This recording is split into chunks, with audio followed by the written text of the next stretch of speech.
This series is sponsored by the Old School Football Shop. Old School Football is a UK-based retro football company honouring the rich history of football past by creating high-quality embroidered vintage team crests on t-shirts, polos, hoodies and scarves. Minimalist badges from the 1800s right up to the 1990s. On the website oldschoolfootball.co.uk, you can find English League and non-league, Scottish football, international teams and even rugby. And what's more, until the end of the lockdown podcast, listeners can get 10% off their whole catalogue plus free UK delivery. Just use the code HONEST10 at checkout for 10% off. You can follow them on Twitter at OSF Shop, Instagram at Old School Football Shop, TikTok at Old School Football, Facebook at Old School Football Shop, and don't forget, just use HONEST10 at the checkout for 10% off.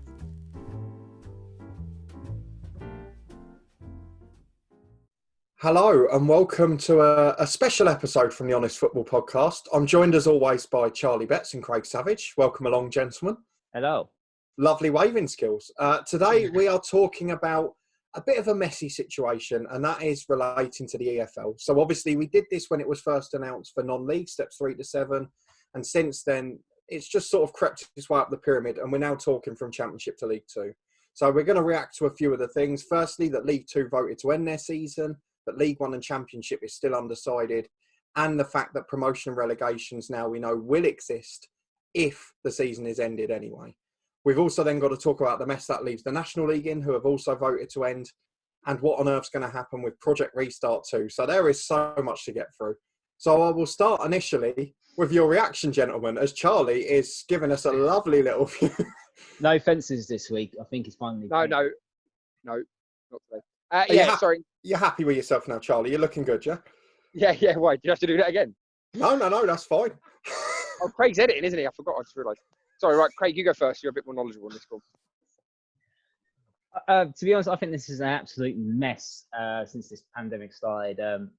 I think it shows where the game's flawed in so many ways of money distributing down the leagues. And I know we have a massive football pyramid compared to other countries like France, Germany, Spain, etc. But it's starting to come ahead now where it's all gone wrong, and where really all it cares about is the Premier League, where there's so much money involved. It's the world's best league, but where is it now?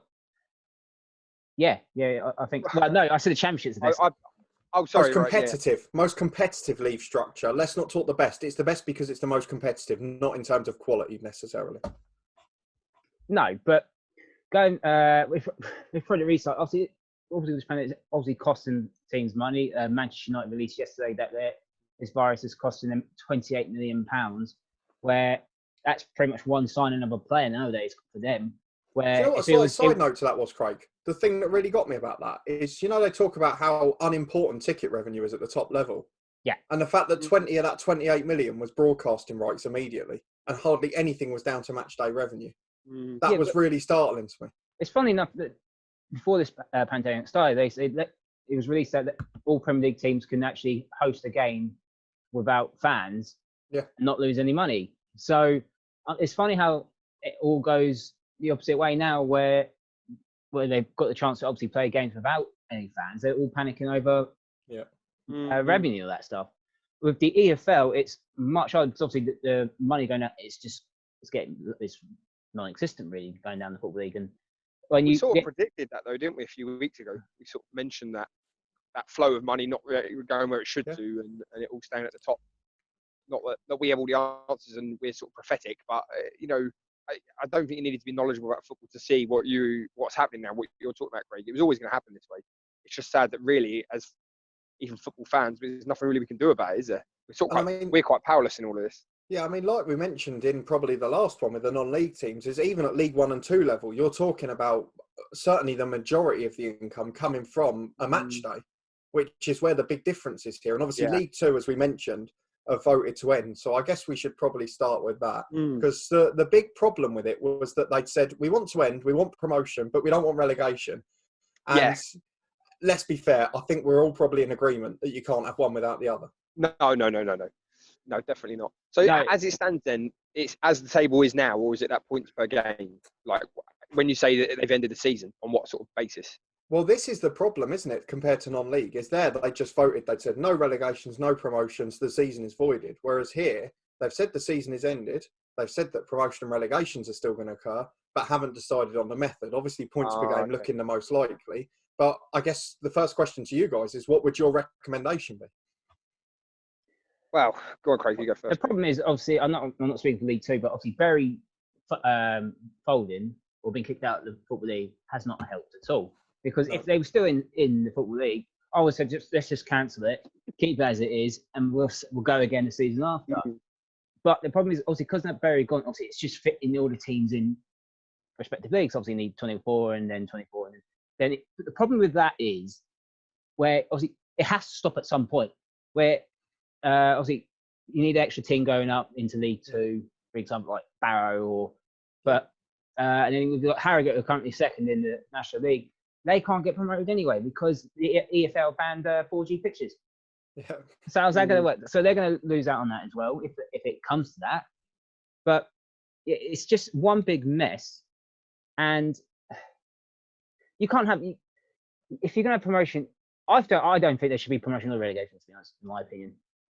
Not because obviously the team that obviously we care about is in the bottom three, but it doesn't make any sense. I think it's tough. Go on, sorry, Charlie. No, I was going to say, I think it's tough. I don't think this is an easy decision. I'm not saying that they've done it right. I don't think it's an easy decision because, like we said, where do you draw the line?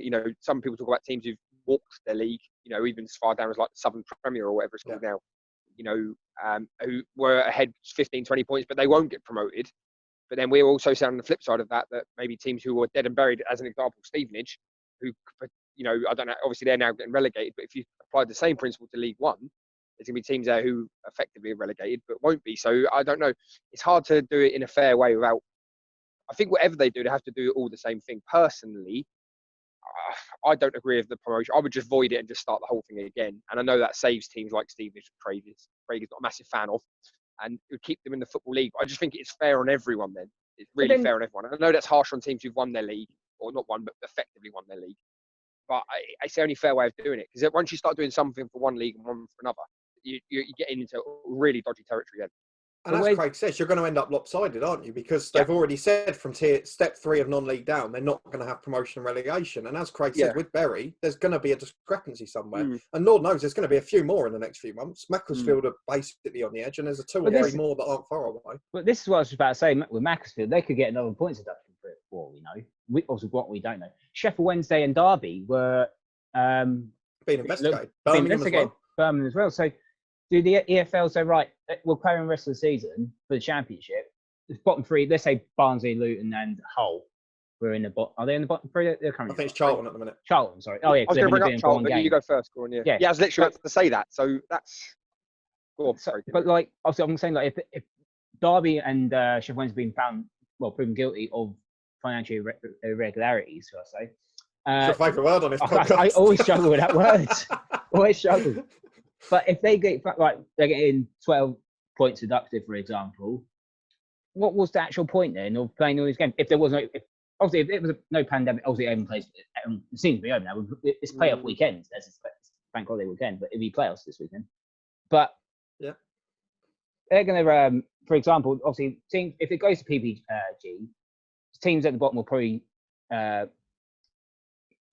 go to speak to their lawyers and try and find a way to. Yeah. Well, that's one thing I was going to say. You can end up in a big legalistic battle, which is going to drag on and on and on as they do, But then again, as with Sheffield Wednesday and Derby, if they get found proven guilty, they're going to appeal. And it's a constant long battle. And you two might not know the answer, but how would that work with points per game if they, say, as an example, Derby and Sheffield Wednesday get a deduction? Because then, obviously, points per game, that ratio, surely, the mathematics of that it's not the same, because they might have accrued, say, 60 points. If they've lost 15 of those, but how do you work it out per game then? I don't know. Does that affect it? I think they were just going to stick with the very basics of whatever point tally you end up with. So like Macclesfield, where they've been deducted, I think 10 or 11 over the season. Yeah. That they would take that off before doing the points per game ratio. Right. Oh, okay. But again, you're asking, it's another variable, isn't it? Really? Yeah. It doesn't need to be there. I guess my big concern is, and I mentioned it in the last one, and I'm going to say it again, is realistically, they've already said that this year you can basically rule out crowds from sporting events. Mm. Now, we've looked, I'm sure that you caught some or reaction to the Bundesliga coverage last weekend back in Germany. Of course, it's great to have football back, but it wasn't football as we know it, and it wasn't really football, was it? I can't say that I enjoyed it in the same way I would have football. No. So, for example, are we going to say that at the expense of saving some money, we're going to come back and show that next season as a brand, rather than, as we initially said, just coming back next January, February, March, whenever it's safe again, and finishing this season? I don't understand. The only thing that's stopping that is money, because let's be honest, safety isn't the number one priority. What's best for the fans isn't the number one priority, because otherwise they wouldn't be playing behind closed doors. The only thing that's being thought about is how can we keep providing a product that satisfies the money men and the broadcasters? That's the only thing that's happening, isn't it? Well, I was about to say. The problem is where obviously the higher the football pyramid you are, obviously you're saying not to play, but then where are you going to get the grassroots football? Obviously, non-league clubs, obviously they still need the money as much as football league clubs. And obviously, if they can't play football, why? I know obviously they do testing and all that stuff, but obviously testing's going to cost quite a lot of money. £140,000 for example, for a club like Luton in the Championship, obviously with the smallest budget, that's a ridiculous amount of money compared to like match day revenue. Do you think grassroots football should become that before the higher ups, just because of money? How do you guarantee safety? That's the thing, isn't it? I guess the thing is grassroots football is realistically, so let's take your level that you two are involved at, step 7. You have 10 to 15 fans. You have a number of people who are key workers, which has to be considered. For yourself, Craig, if you turn up to a football game on a Saturday afternoon and then, God forbid, you become ill, you're a key worker who's out of action. It's a good point. Those sort of things have to be thought about. Well, part of that is the facilities as well, isn't it? You know, like even at local football, you know, quite often there'll be a pub or a bar attached, which obviously currently we can't go into. The whole use of the facilities. I know, for example, just a silly little thing, but my mum's partner's a site agent at a school, and he was saying that their school's been shut because they haven't had any kids in. But there is a point to this, I promise. But he was saying that they've had to turn the water off, and I know it sounds silly, but in lots of other sporting facilities, the water and all that's been shut off. Yeah. You need to run it for 2 weeks to see for things like Legionella's disease and all that kind of thing. So it's not just a case of, right, let's just quickly go in there and crack on again. There's a whole health and safety, not even in regard to the disease, but just the running of facilities and buildings. It's a whole health and safety that goes with that. You know, you've got to check that certain things are working, water, heating. You know, you've got to run them through for a period of time to get rid of any other possible, you know, health ramifications that come with that. So I don't think it's as simple as, right, let's just go and get everything sorted again. And let's just go back straight into it. There's so much more to sort out with it. And my problem is that in terms of, in general, public parks, life, whatever, you can currently play sport with one person outside your household and while maintaining social distancing. So to have that message and then to go and put 22 people on a field together, I mean, I can get the sort of the sports like snooker, obviously, which is announced to be coming back. That makes sense. It's 2 people and a referee. You can maintain social distancing at all times. It's not a sport that relies heavily on the crowd at most events. It's not a good and sport it's either. a sport that's it's a sport that suits TV, despite its Craig bias, and always has been a popular TV sport rather than attendance sport. Yeah. So surely that sort of sport, darts, I guess, being another example, although the crowd has become increasingly important, they're ones that can relatively safely continue. But football, again, a bit like, I mean, Eddie Hearn's mentioned it a lot with boxing recently, and football's the same, is you need NHS representatives there. You need emergency paramedics. You have to have an ambulance. Since the Fabrice Muamba Football League games, you have to have a defibrillator and people trained to use it. Those sort of things, you can't still take people away. The NHS is going to be playing catch-up now. It's going to be busier than when the pandemic was on. I can tell you that for a fact. And you're just in a bit of a weird position where you're causing harm in a certain area and it's so avoidable for every reason apart from money. It does make you wonder if this is all a bit of a token gesture. And really, as we spoke about at the beginning, sort of going back in full circle about it's all being for the money and particularly the Premier League. But you do wonder if all of this sort of is a token gesture sort of thing, really. And actually, no one has any intention of getting back to football, but are they just sort of trying to do it to justify a position? I don't know, because I can't see there being any low league football anytime soon. It won't be at the same time for Premier League. The thing is, I think from a mental health point of view, it's something, obviously, it's for us to look forward to. Obviously, but when obviously this recording is happening on a Friday, obviously I know we talk about Germany, they're back to football, and the atmosphere is not there, all that stuff. But tonight, obviously, is the Berlin derby. Yeah. And how can you not get excited? I know it's obviously we don't really watch German football as much, but how can you not get excited for a derby? Well, you do And get for that, excited but the thing is, why I'm going for a mental health, it's something to look forward to. Where obviously if there are people who've been self-isolating at home for 2 months and they've got nothing to, obviously they probably watch all their Netflix, all their Amazon Prime, all the BBC, BritBox, that stuff. I'd probably make a bit of an alternative argument there, which is, you know how we saw German football come back last week, and one of the things that were talked about so much were the defining features, it being completely empty, all the players turning up masked and all of that. The thing on the sidelines where you had the substitutes 2 meters apart and that, actually, potentially, that could just be a reminder of how different it is. I could argue it could cause more worry or concern, but there's no right or wrong answer to that, to be fair. I think, though, to be honest, I know what you're saying, Craig, about not getting excited, but I don't think the numbers I know it was obviously not in this country, but the views in this country weren't massive for it. People would talk about the football being back in the Bundesliga. It was only like 600, 700,000, which I know is a lot of people. But in the grand scheme of what football in this country usually gets for viewership, maybe that's because it's on BBC. If it had been on BBC, but what I'm saying is if people were as hungry for football as maybe what we think they are, they would have paid for the BT. They'd have got the day pass or, however. People would have found a way of watching it. I don't know if there is this appetite to watch this hybrid sort of football that we've got at the minute. I think if it was in England, it'd be totally different. I don't know, Craig. Honestly, I think I've got no evidence to prove this, but I think you'd be surprised how many people. Don't argue then. No, what I'm saying is, no. What I'm saying is that if you spoke to the man on the street, I don't know how many of them would be fussed about watching football on the TV in an empty stadium and all that kind of thing. I think the fans we're talking about, and the point of this episode is about lower league football.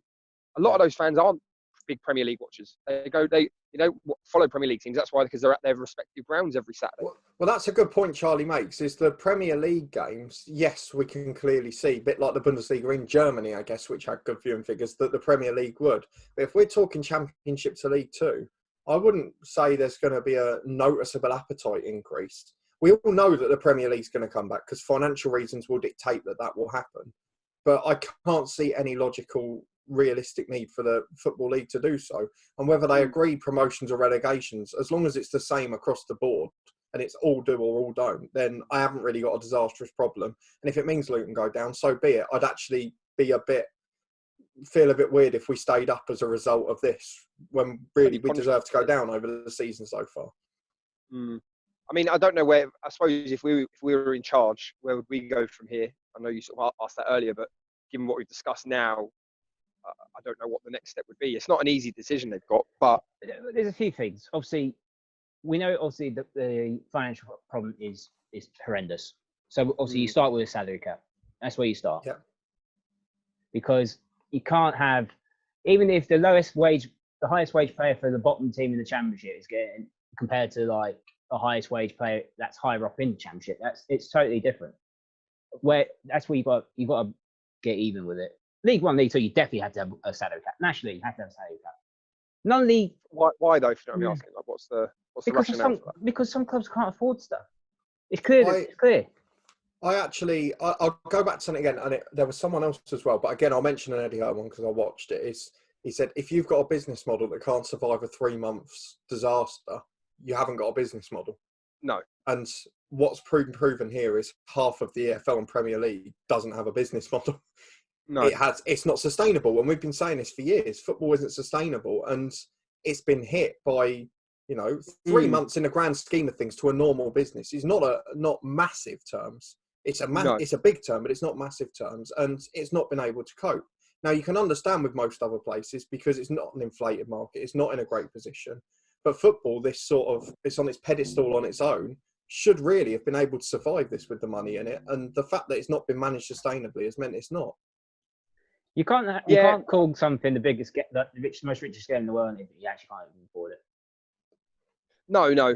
But I mean, I know what you're saying about the salary cap, and I suppose in a longer term thing, maybe that works. But we're talking about grotesque sums of money in the Premier League, and I know people say, oh, it's different and whatnot, but if you actually think about it, the number of players that have come from the Football League into the Premier League is huge. And I'm not saying they owe them something, but is there a scope for taking some of that money to keep these clubs alive? And is that a realistic possibility? I know what you're saying. I'm thinking a short-term sort of thing. And then you say the same thing. How many players in the Football League have come from non-league? Well, and yeah, how many teams from the national leagues have come from further down the local leagues? Football will benefit by helping each other out further down the pyramid. But unfortunately, because the Premier League isn't managed sustainably, that's the problem, isn't it? The gap between Premier League and Football League is too big at the moment. It's far too big. And the gap from Football League to non-league is still it's pretty much the same. It's pretty much the same.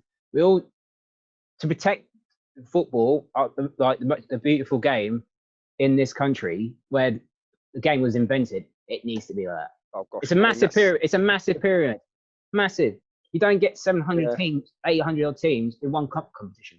You don't get that anywhere else in the world. No, but that's always been the selling point of English football, hasn't it? As much as Craig's example might be, Charlie was talking about where the game was created and all that sort of tribal stuff. But I don't know. It is a selling point of English football is there's this massive pyramid of teams that can live the dream. Yeah. But some of them have been chasing it a bit too hard, and now the whole of football's been getting found out for that. But I don't know. This is not a conspiracy theory, but I don't know if the Football League went bust. It doesn't really affect the Premier League. I don't think they're bothered by it. You know, they are separate entities. So, contravening my own point earlier, are they going to help them out? Probably not, because they can survive long without them. It'll end up like the Super League in rugby, or you need to get a license to play in the Premier League, or you end up with like the NFL where it's just these. But how much is that going to cost to actually get to the Premier League? They can't afford it. No, but that's what I'm saying. It's almost like, Craig, when your dad, for example, won the conference. You know, the number of teams who, or whatever it's called back then, but the equivalent. It was a conference. Had to get voted through. Oh, was it a conference? Yeah. Get voted through to get to the Football League. The amount of teams that won that league and then didn't get voted into the Football League. I imagine the stats would be heavily favoured as a lot of them protected their own. If you're in the Football League, you stay in there. And it's only, every now and then a team would get promoted. And it'll be exactly the same in the Premier League. The reason I'm saying that is actually the fact that the Premier League's going off on its own and not really doing anything to help resolve this huge issue like you're talking about, this massive gap between the Football League and them. But yeah, it probably suits them to do that. I suppose what I'm trying to get at is that, the Premier League are going to go off and do their own thing and not really give two shits about the Football League. And I think, unfortunately, when we get to that stage, you've got to protect your own. But I don't know how they're going to do that. Like you say, a business model is not working. I think in the grand scheme of things, we can probably talk about all these different scenarios. The reality is teams are going to fold. And I think it's how we then protect the ones that are left and sort of build from there, I think. Well, they clearly didn't protect Berry. Well, no, that was before this, wasn't it? Yeah. But I don't know. I can see in our lifetime this whole pyramid flipping and going Premier League off on its own and just getting a completely different structure. And that amazing thing that you talk about, which is the 800 teams in one cup thing, will be a thing of the past. Even in these last couple of months, there's still talk of the European Super League. You still see the newspaper talks of Premier League teams linked for 70, 80 million pound with players. And you just think there's clubs going bust again because of 20, 30, 40,000 pounds in non-league. And you're still in a time like this. And thinking about the world generally, to then just see in the paper that someone's talking about an 80 million transfer of a player, it's just, it's lost morals to become this financial conglomerate, isn't it? There'll be no huge transfer fees for years. No, they won't be. It'll be the players that obviously they're out of contracts. Players, that'll only be the signings I think most teams in the Football League can do whenever they get back. Craig. You say that, Craig. What was it, 12, 13 years ago? I think it was 12 years ago where there was the global recession, and that January transfer window was when Torres and Carroll and the records were broken in England. Yeah, it didn't correlate with the world. It just didn't. I think for me, to be honest, the given what we've said, personally, the only way to solve this would be to just void the season as it is, because they've done that lower down the pyramid, and that way it's a fairest way of doing it, and then just really put the rest of this time down to say, right, we're not starting now until all this is over. We're going to spend the next 5 months, whatever it is, trying to financially save these clubs, and rather than wasting time and energy on meetings, so how can we start this? Can we do a points per game? For me, it's just wasting time, and that time is wasting other ways of trying to keep these clubs afloat. So personally, for me, I would say, right, as of today, whatever, Friday the 23rd of March or May, whatever it is, it's not 23rd, is it? What is it? It's the 22nd of May today, mate. Sorry, 22nd. that from Friday the 22nd of May that void the season, then we're just going to try and keep as many clubs afloat as we can. I don't see the point in faffing around with all this other stuff. But So, I guarantee that won't happen. So then my final question to you two boys is, that's obviously what you would like to happen perhaps, but based on the fact that finances rule and Project Restart, whether we like it or not, will happen, and then the Championship being a fairly big TV rights league will probably follow suit, what do you think will happen most likely? Not that we should even have to be talking about this, but... There's a real doomsday part of me that could see something really ridiculous happening, like, the Championship then breaks off and becomes like Premier League 2 or something like that to survive. And we end up in longer term sort of thing that we end up with almost two separate entities, and they're separate things that you can't get into the Championship unless you get voted in or anything. And you've got a financial, not manifesto, what's the word? Like a financial CV that it shows you could cope in Premier League 2 or something like that. I think that's the only way that they would do it, because the Championship need the Premier League money, really. And League 1 and 2 can't afford to compete with that. So I think personally... Do you think... I'll get to my answer in a minute. I'll add in another question to Cody's question. Do you think League 1 and League 2... If League 1 doesn't finish, do you think League 1 and League 2 should be more regionalised? No, I don't think you can do that. To save costs, obviously the long travels and that stuff, should they split into a North and South? Personally, I don't see why. I think the great thing, like Dan's done a series on his other channel about going to different grounds in different parts of the country. There's a whole talk about the mental health. There's a whole benefit to that people really enjoy. There's nothing, as football fans have said, there's nothing better than a away day. Because what will happen then? You'll end up like you do in Scotland. I won't give a spoiler, but I spoke to David Robertson. He said genuinely part of the reason he left Rangers, he was fed up of playing the same players every week. You think you play each team 4 times plus the cups. I can't remember which player he said, but he played against this winger. He must have played against him 7 times in one season. He said, I know it sounds fun, but it's actually boring, even if it's your job. And if you do the regionalised leagues, you're going to end up with that kind of scenario where fans are going to get fed up and going to bloody, I don't know, Stevenage away 4 times a year, or do you know what I mean? Yeah, but you won't be, no, but it's saying you won't, no, what I'm saying, when I mean regionalised, obviously it would still be the 2 24 teams, obviously 2 24 leagues, obviously you're just splitting it in half. But does that work, Craig? Because we've had this debate with the Vanarama National North and South before, where like St Albans and Hemel Hempstead were in risk of being in the North because there were so many Southern teams. Yeah. And then you've got a 200 or 300 mile round trip as the maximum. Yeah, but you got to look at we got to look at the amount of everyone in both leagues, and obviously you work that from there. But I think the sad thing is for me, Craig, sorry, just really quick interrupt, is this we're talking about, and we've already come up with a few problems with it. It's probably a more likely possibility than them just voiding the season. And that's a worrying thing for me, that they probably, what you're suggesting would be a lot more likely idea to happen with the Football League than what it would to just be cancelled at all. And I'm not saying now, obviously, when in the future, come whenever obviously it's safer to actually play for them. But we're in a position where big leagues that have teams such as those going into the Champions League, so I guess Holland and France are good examples. They're fairly big leagues. They've got big, massive clubs that are going into the Champions League, Europa League, and they voided their season. How can then we in the English third tier say, we're going to carry on? And does that show how things have got out of hand in the English game? If the English second and third tier teams need that money to survive from broadcasting or whatever it may be, that low fee, more than say an Ajax or a PSG who are spending out thousands and thousands a week. I think the problem is, because the Premier League is so desperate to keep going, is you then end up with, if you've avoided the rest of the Football League, but then the Premier League don't bother with relegation and all of that. It'd be a lot, if I'm honest, what would be a lot easier is the Premier League voided their season and then everyone just followed suit, like you said. Yeah, that's obviously not going to happen. So in answer to your question, what I think is going to happen, I reckon they'll do that silly points per game system. But I guarantee you, if that happens in the next 5 or 10 years, we'll have a Premier League 2 and the whole thing will split in half. Honestly, I can see it happening. Can I ask you both one question on a slight side? I forgot even answer. I didn't even answer your own first question. You can answer it as well as this. I forgot what the question was. So have I at this point. But can I ask you a slight side note? If the Premier League comes back as is being potentially mooted without relegation, will you want to watch it? I didn't really. I'll be honest. Towards the end of the Premier League, current season, I stopped watching it. From September, to be honest. I'm fed up with the Premier League. It's boring anyway. I don't watch it when they had full stadiums. I certainly ain't going to watch it if it's an empty one. It's a very quick answer, Craig. if they're not going to do relegations, there's no point, and there's no point in the Championship being played. And there's no point saying, "Oh, we'll add the 2 top teams in the Premier League." What was that got to do with anything? It causes more problems if there's then a problem next year. As I said, it causes more problems going down the low in the table because you obviously lost Berry before. So if the relegations don't count, then Liverpool shouldn't win the league. I know they're like 2 points away. It's all or nothing, isn't it? That's all we're saying at every level. All go up and down, or no one goes up and down. So we're not against anyone or anything. And if that means Luton lose out, I don't care. It happens.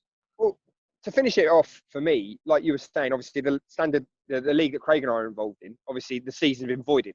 Now, whether you like it or not, at least there's clarity over that decision. And Craig, that maybe there could have been a late push to get up the league and win it, whatever. But the fact is, because that's not going to happen, you can't really argue about it, and you can't moan that the team above you are getting relegated and you're not being able to play and all this kind of thing. At least you know where you stand with it. There's no, to be honest, no grey area with it. The season's voided. Yes, it's annoying, and yes, if you're near the top, it's very frustrating. But at least you know where you are, and right, next season we start from square one. We start again. It's just there's no grey. It's black and white, easy, simple. I don't know what. And no months of this. No months of this. What's going to happen? To be honest, I'll give you an example. Obviously, you just say, Charlie, with us lot.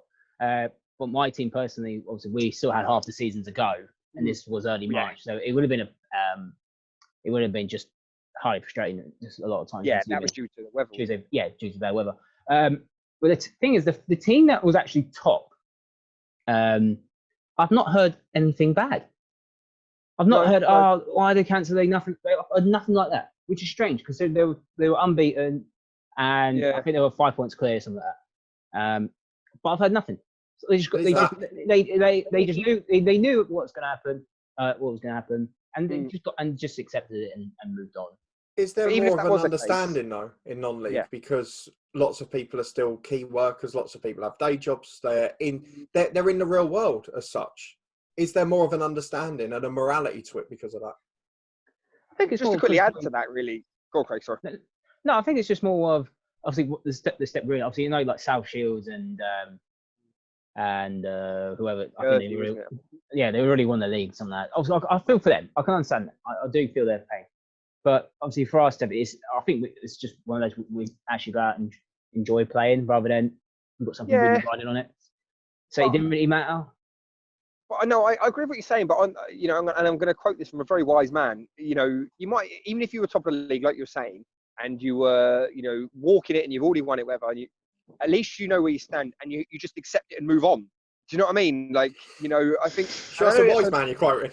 Yeah, well, yeah. No, I know that's your mantra. Thank you. I know we take the Mickey, but it's genuine. In that situation, you might grumble for a week, but there's nothing you can do about it. Is it fair? Maybe not. Is it fair on everyone else? Yes, because everyone's in the exact same boat. Then. I just don't. I think we're twisting ourselves in knots as a football league and a football industry, just faffing around with this. But the reality is we've been talking about this for 45 minutes or whatever. We're no closer to an answer if we're trying to keep the season alive, and I can guarantee now the football league ain't either. Do you know what's really good for me in summary to this episode is when I started and I said, can we do this and have this chat about it, is my worry was that compared to non-league, you would give different answers because obviously Charlie's team playing the Premier League, Craig's playing Premier League and Championship, and obviously Luton are one of the teams that will be affecting the Championship. My worry was that bias would come in, and let's be fair, that's happened at certain points with other clubs as well, and that we would suggest something different. But I'm quite glad that actually we've said the non-league model, although we had reservations and there were bits of it that aren't ideal, is the best solution. Void the season. There's more important things going on in the world and come back when it's safe. Because don't forget as well, the UK, from a health and safety point of view, isn't in quite as good a shape and isn't as far along and is far into its recovery as a Germany or a Spain or even an Italy now. And to be talking about how can you return football, sometimes you just, I come home for a day and I just go, it's a bit grotesque, isn't it? Come on.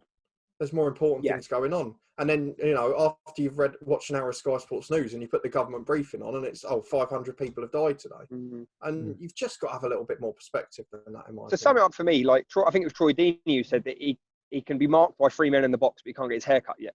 And that's the sort of situation we're sort of trying to get going with. And I think. And the problem is everyone that speaks out gets pelted. So that again, sorry. Everyone who speaks out's getting pelters, and Yeah, you've got. Why should they? The only reason it can work, I've got no problem if you disagree with that argument, because some people, like particularly in business professions and that, of course you will think about the financial implications. But the only way that this thing can get resolved is people have a healthy discussion, and that includes listening and taking on board the thoughts of people who do want to restart and why, and the ones who don't and why. And that's the only way you're going to learn. You can't just shout people with abuse every time they say, "I'm not completely comfortable with this." Well, to be honest, I was just about to say, obviously, Troy Deeney and Kante is now obviously spoken up, and someone else. They're getting pelters for it. But if I, as a key worker, if I said I'm not going to work because I don't want to get ill, I don't want to get caught with the virus from someone else, would I get pelters for that? You damn you for them. You damn if you do, you damn you don't. No. Do you know what? I didn't But like? yours is a necessary job. That's the thing. You're a key worker. You've highlighted that football is not key work. The first thing that got me in that is that the only argument that kept coming back is, well, he's happy to pick up his money or he's happy to do this. And who's to say that Troy Deeney didn't walk in there and said, I don't give a crap if you don't pay me a penny? You don't know that. It's just an assumption. Again, have the conversation, have the debate. Don't just jump straight to the footballers earn this much, so they should play. It puts us at a greater risk as a general public. That's the problem with our media today. Is they'll have one thought and go, right, we're going to stick with it, and obviously it starts with something. Obviously, Sky Sports is just as bad. TalkSport is just as bad. Piers Morgan is just as bad, and they stick to one story and go. And actually, I'm going to actually ask from their point of view. They go right. We'll pick the one bit that he goes, I'm not playing football. So instead of this reason why I'm not playing football, because of this reason. Yeah. And I don't want to pick up a wage just to I'm going to save the club by not actually. Let's have a debate about it. Let's have a sensible, calm adult debate. It doesn't have to be a slanging match or this is a disgrace. It's because they're on high wage. If there was no wage, or like a normal wage compared to like minimum wage, for example, well, they wouldn't say anything. A politician is actually getting so much money and getting expenses for it, and not cutting any money on it. I said we're not getting political, but this is my own bit. They're obviously still picking up an expense, where footballers obviously some have taken wage cuts, some of them not actually going to get paid. Why is politicians not getting barged over it? Fair, Craig. I've been into work since March. I've physically been in work since the day after lockdown because of living with my wife who's pregnant and obviously the whole things that go with that. But if I said, I'm not going in, which I sort of did, I spoke to my teacher about it. She the point being is that was a newspaper article. It wouldn't be X amount of grand a year teacher refuses to go in. But if it was a footballer, it would be 100 grand a year. Troy Deeney refuses to work, and I think it's that bias. Isn't it? If it was a white player, they wouldn't even say the wage. Well, sorry, yeah, but I can't argue with that. Can't argue with it. We're not going to mention that, but the Dele Alli thing was the same, wasn't it? Exactly, which we're not going to get into, but it's another thing. It's astounding. Who cares about if he's got 100 feet? He's been held at knife point. Mesut Ozil and Kolasinac last year, they got obviously didn't say anything. Oh, no, underground footballers have done this. Getting robbed. If I got robbed on the street in Luton, they wouldn't even. It'd be the local paper, and that would be it. They wouldn't say, "Oh, yeah, key worker." It'd be like, "Oh, he just works in the supermarket. He's just been robbed." Yeah. And the thing that you mentioned, Craig, as well, going back to the money as well, is that no one's mentioned in the paper that the biggest thing that's happened this week is League Two have said we're ending the season. Which the other ones haven't even happened. The League One, Championship and Premier League, there's no decision made. But no one gives a crap that the League Two ended. Because as you say, the money's not there. They're on wages that are normal-ish. I know they're a bit higher, but they've still got to have mortgages. They've got to pay their bills. So no one worries about that. Because it's the Premier League and the Championship. The article for League Two was that long. Yeah. The Premier League meeting one. Yeah, the League One, where they're saying 6 clubs have said that, was longer. But 6 clubs. Well, I think that Chris Lyons, who you interviewed, Dan, I'm sure that he said that at Northampton, the players that they paid back bonuses or something like that. There's an aspect of their contract, so they're getting their basic wage, but anything that was on top of it, like for various different things, sponsorships and all of that, it's all gone back to they've paid it back, but that wouldn't make the news. But I think to sort of round it off, even League Two finishing the season is slightly better than this other stuff. But I still think it'd be a lot easier to just bind it off, just void the whole season, start again. Whenever it is September or whatever. It's wasting clubs 150 odd grand just to do testing, just to play 9 games. It's pointless. We just have to hope that, unfortunately, money has been coming first so far. We have to hope that money takes a backseat and that health and debate. And if you get to the stage where the vast majority can agree there is a safe way for us to return, then I have no problem. But as it stands at the moment, doesn't really appear to be the case, particularly below the Premier League, where the money isn't there to do that mass testing, to have those numbers of people around on a match day to make sure all these things run like clockwork. There isn't that below the Premier League. And as a result, I can't see anything below that returning. I'd rather have my local club survive than just playing games pointlessly beyond crystals. Agreed. So that is it. Obviously, it's a fairly acrimonious debate at the moment. So you can let us know down in the comments your thoughts. As we said, lots of people are ranting and raving, but the only way this gets solved is a healthy debate, not a ranting and raving one. So let us know what you think. The fact that we've suggested solutions for 45 minutes and can't find one that any of us agree on and think are perfect says how hard the job is. So we've got to bear that in mind. But hopefully there will be a resolution soon and football will survive in the way that we love it most. If you did enjoy this one, please put a thumbs up on the video. Let us know down in the comments any ideas you have or any thoughts you have on the return or non-return of football. Or even if you just want to say hello and let us know how you're getting on. Mental health is important, so feel free to talk. Subscribe to the channel for regular content from the podcast. We'll have at least 3 episodes a week, including interviews with pros, our silly You're the Ref quiz, and Charlie's coaching series as well. Thank you very much for watching this one. Check us out on Twitter at HonestFootball3, and we'll see you next time.